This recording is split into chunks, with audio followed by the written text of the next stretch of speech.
Cradle, The Rise of the Chosen, Chapter 10, Part 2. Nikili, Hunjimal, come to the garden, she said, and it was magical.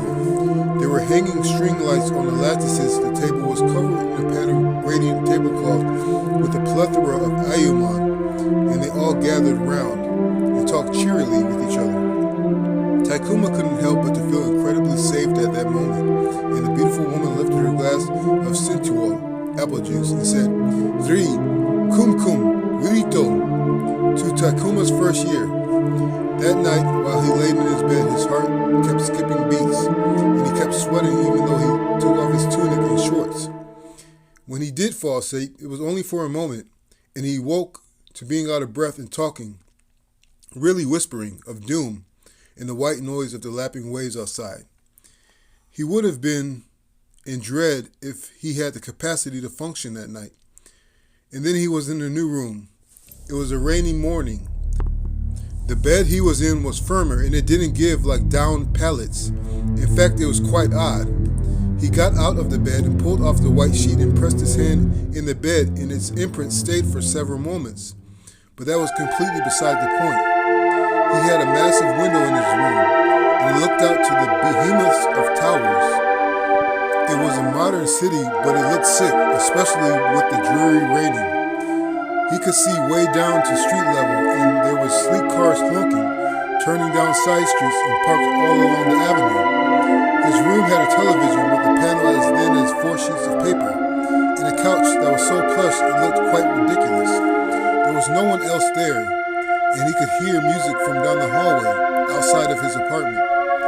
He knew he'd have no problem conjuring food here. He didn't want to deal with the city dwellers, so he went back to sleep and woke up around 11 p.m. and ate some uchio, broccoli and beets. He noticed a screen on the coffee table but had no interest in it, and it was still raining. A week and a half had gone by. Takuma hadn't left the apartment once. He decided to take a walk and put on a rain poncho. Outside it was chilly, and everyone seemed to be on their screens. It looked quite idiotic, but he knew there must be some human element to what was in those screens. He personally just didn't care for them at the moment. The shops looked interesting. That is, if he wasn't longing to be with Queen Genoa every time his mind turned over. The shops had gadgets that had neat lit-up panels and watches that looked so techy it felt like he may indeed have been transported to the future. And yet no one seemed to notice him, and that was all well because he was just thinking about one. But it didn't do too much to make him want to stay in the rain. Once he got back to his apartment, his trekking skills that led him back home were honed from living in the wild all his life. He smelled the dank scent of old linen and the musk of shoes in the corner. He sat on the couch and thought, not really feeling any desire to think about anything because his life had become sort of a joke. He noticed the screen on the coffee table was vibrating gently, and the indicator light was flashing. He shrugged and picked it up, and flipped the right side up to view the screen. GQ. Chi-kun? Who is this?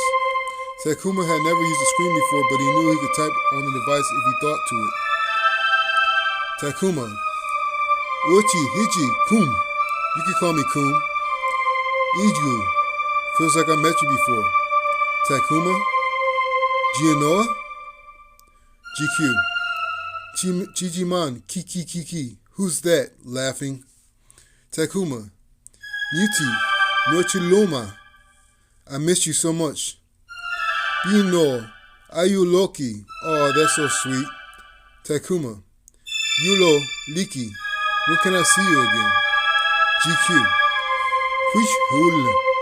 I have to go now. Takuma. Jim Lowy, one more thing. He literally waited for 2 hours and she didn't return. He didn't know if he needed something to eat or just punch a wall. He was stuck on the couch and didn't feel much like eating, so he cradled in his bed, checking the screen on and off well into the early morning. He kept track of the time through the screen, and indeed, it did move funny. One day would pass, but somehow when he checked the phone, several days passed, was indicated, and suddenly he had memories of those days, sad memories, but memories nonetheless. It had gone on with Takuma being by himself utterly for a year since that mystery person chimed his screen. He'd been lying in bed trying to sleep to pass time, and his screen went on again. His heart could only thump once before he snatched it up and looked at the screen. GQ. Tijin, Muli, hey sweetie, Takuma. Ayotomi, Fiol, Figui, Tijin. I'm mad, but hey. Iuti, Dilopi, Piozi. I'm sorry you're mad at me. How can I make it up to you? Takuma. Ioloi, Liki. When can I see you again? Nichi, Noitumin. Real soon.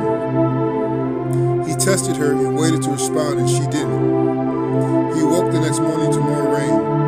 He resigned from trying for half a year, and it still rained 70% of the time. He was rubbed raw in spirit and struggled not to get angry because he knew this was the test. He felt that at least on the beach people talked to him, but everyone ignored him here.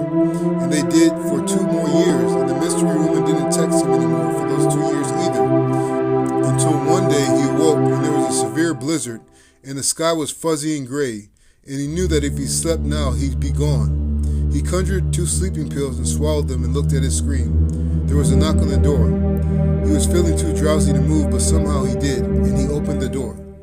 It was a short, yellow-skinned young woman in a red beanie with dark brown hair. She smiled and said, Jiniol, Vut Naitium. Something compelled me to come here. Please pray with me, she said. Mintol, Tikul, Miuti, Ji Kuli. Father, please bless this man. Ayotui, Nilopti, Ji Joa. I have seen him alone for years. Ayoton, Ji Loji. I know he is very lonely. Kiol, I can see it on his face. Hioliki Mintul, free him, Father. Free him, Father. He made it to bed and passed out with the screen under his cheek.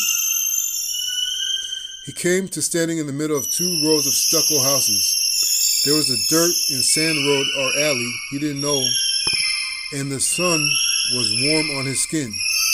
He'd never been to such an arid place before, but had heard and read about them as a younger child. The funny thing was he was still holding his screen, and something told him to check the news to see where he was. Check the news was an odd phrase in his mind, but he knew what it meant.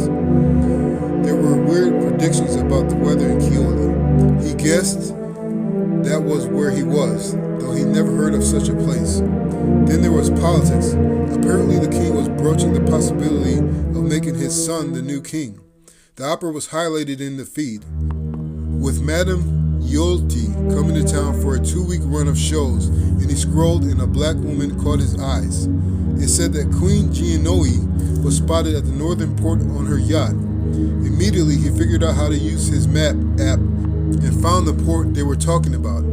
It was 30 minutes away.